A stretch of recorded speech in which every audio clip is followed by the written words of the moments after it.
Good morning, everyone. Welcome to the channel Play with Words. I am Prashant sir, and I am going to explain use of would and should in a spoken English. आज मैं आपको would और should का use spoken English में बताने जा रहा हूँ। हम लोग would और should का यूज स्पोकन इंग्लिश में बहुत ज़्यादा करते हैं और रेगुलरली करते हैं। Hundreds of sentences have would and should in our spoken English. तो चलिए आज आपको जिस चीज को मैं बताने जा रहा हूँ वो हम और आप रेगुलरली यूज करते हैं, बहुत ज़्यादा यूज करते हैं। तो थोड़ा सा ध्यान देंगे कि हम लोग को कहाँ पर वुड और कहाँ पर शुड का यूज करना चाहिए। ठीक है, तो अभी तक आपने अपने चैनल प्ले विथ वर्ड्स को सब्सक्राइब नहीं किया तो सब्सक्राइब कीजिए, लाइक कीजिए, शेयर कीजिए, बेल आइकॉन दबाइए ताकि नोटिफिकेशंस मिले। और हाँ, सब्सक्राइब करने में हेजिटेट मत कीजिए। वी आर न्यू क्रिएटर्स, तो हम लोगों को थोड़ा सा इंकरेजमेंट मिलता है आप लोगों के सब्सक्रिप्शन से। अगर आप लोग सब्सक्राइब करते हैं तो हम लोगों के लिए बहुत अच्छी बात होती है। तो मैं वीडियो को बिना देर किए हुए शुरू कर रहा हूँ use of would and should. देखिए, use of would and should in spoken sentences. कुछ कंडीशंस हम लोग देख लेते हैं कि वुड और शुड का यूज किन किन कंडीशन में होता है। पहला है कि these verbs are known as modal verbs. इन वर्ब्स को हम लोग मॉडल वर्ब्स कहते हैं।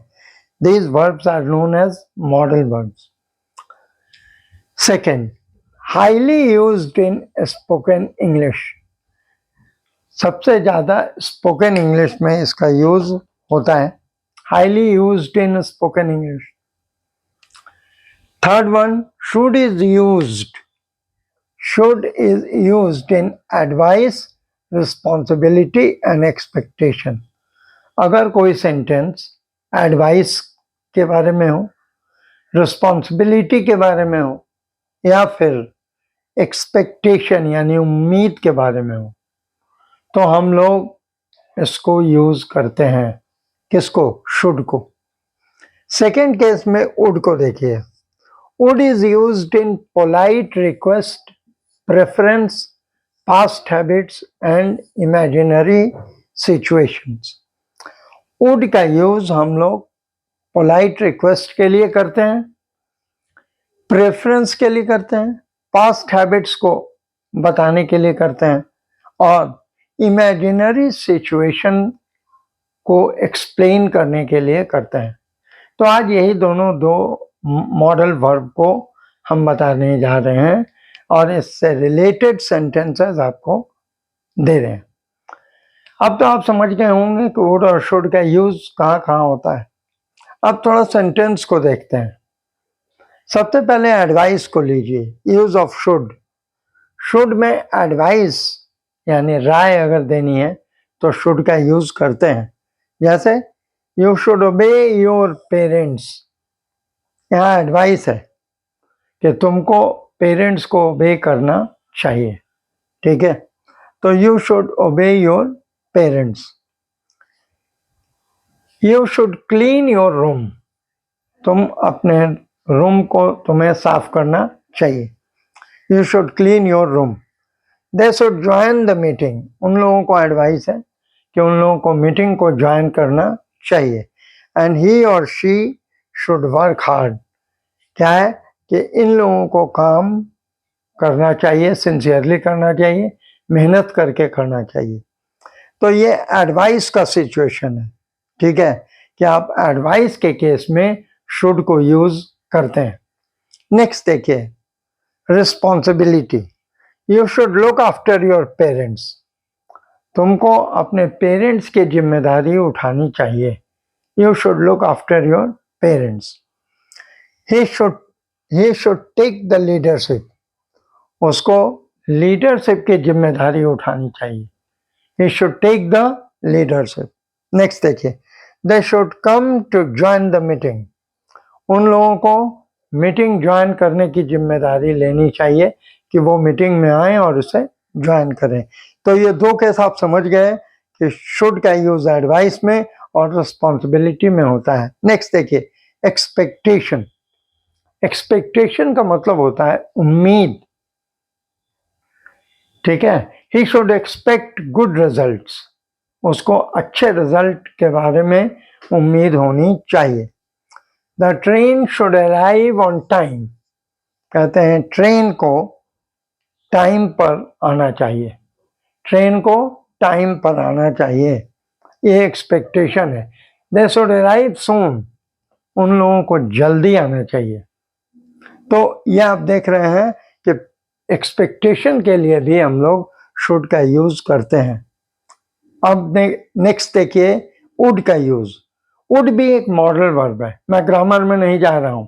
Once again I am explaining it to you that I am explaining without grammar.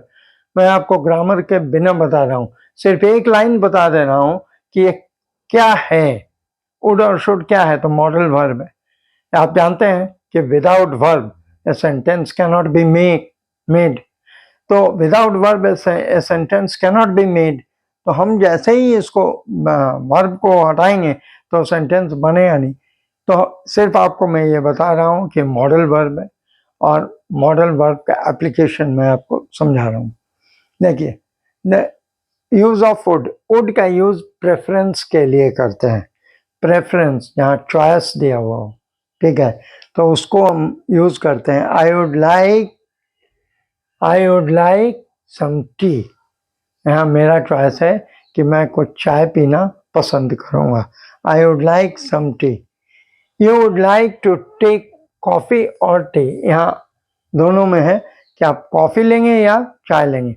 You would like to take coffee और टी, यानी both the choices are given and what will you take, you just tell। तो यहाँ पर क्या है, you would like to take coffee और tea, आप coffee और चाय दोनों में क्या लेना पसंद करेंगे। अब देखिए, ये पास्ट हैबिट को बताता है। when she was young, यहाँ है when she was young she would dance every day। जब वो यंग थी तो एवरी डे वो नाचा करती थी। When I was young, I would play football every week। मैं जब यंग था तो मैं हर दिन फुटबॉल खेला करता था। तो ये आप देख रहे हैं कि वुड का यूज प्रेफरेंस के लिए, पास्ट हैबिट के लिए करते हैं। अब देखिए, एक इमेजिनरी सेंटेंसेस के लिए भी हम लोग वुड का यूज करते हैं। जैसे आपको मैं बताने जा रहा हूं कि वुड का यूज इमेजिनरी सेंटेंस में भी होता है। जब सेंटेंस काल्पनिक हो और आप सोच रहे हो कि क्या करना है, तो वैसे कंडीशन में आप इसका यूज कर सकते हैं। जैसे देखिए, I would buy a car if I had money, ठीक है। आप देख रहे हैं, I would buy a car if I had money, मैं कार खरीदता अगर मेरे पास पैसे होते। I would buy a car if I had money. Next देखिए, she would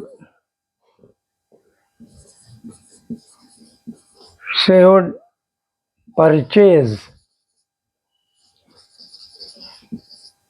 a house if she had a bank balance।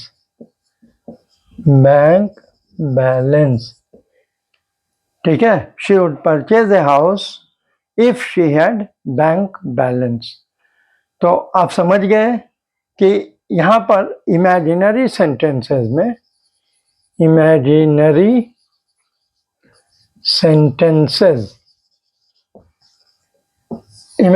Sentences में भी हम लोग वुड का यूज करते हैं, ठीक है। तो ये वीडियो आपको कैसा लग रहा है ये कमेंट करके बताएंगे। मैंने मेहनत किया है आप लोगों को बताने के लिए कि आप लोग का स्पोकन बहुत अच्छा हो जाए, क्योंकि स्पोकन अच्छा होगा तभी आप अच्छा कर पाएंगे अपने जॉब में, अपने सोसाइटी में, किसी भी जगह पर। तो आप ये समझ लीजिए कि स्पोकन इंग्लिश को अच्छा करने के लिए थोड़ा सा टाइम आपको 5 से 10 मिनट अपने मिरर के सामने खड़े होकर इन सेंटेंसेस को रिवाइज करना है, बोलना है। Why I am saying this? I am saying this because people have to practice in front of a mirror to speak good English. आपका फायदा क्या होता है? आपका एक्सप्रेशन चेहरा का कैसा है ये पता लग जाएगा। नंबर 1, आप हेजिटेट करते हैं कि नहीं ये पता लगेगा। आप कैसे बोलते हैं, क्या चेहरे पर बहुत ज़्यादा गंभीरता आती है या फिर आपका चेहरा तन जाता है। तो ये सारी चीज़ आप मिरर के सामने बोल के प्रैक्टिस करके आप इसको दूर कर सकते हैं and you can be comfortable in spoken English. तो मेरा ये छोटा सा प्रयास है आप लोगों के लिए। आई होप कि आप लोगों को ये वीडियो पसंद आएगा। पिछले वाले वीडियो में मैंने आपको एडवर्ब के बारे में बताया था, उसके यूज़ के बारे में बताया था। थोड़ा सा ग्रामेटिकल में हो गया था, क्योंकि कभी कभी हो जाना चाहिए और आप लोगों को भी जानना चाहिए कि आखिर सामने वाला आदमी क्या समझा रहा है।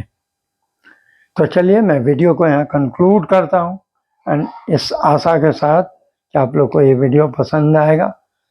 आप इस चैनल प्ले विथ वर्ड्स को लाइक कीजिए, सब्सक्राइब कीजिए, बेल आइकन दबाइए ताकि आपको नोटिफिकेशन मिलता रहे। और सबसे बड़ी बात, कमेंट कीजिए। Positive comments are welcomed. अगर कोई सुझाव है तो ज़रूर दीजिए, मैं उसको और इस अपने बनाए गए वीडियो को इम्प्रूव करने का कोशिश करूँगा। Thank you.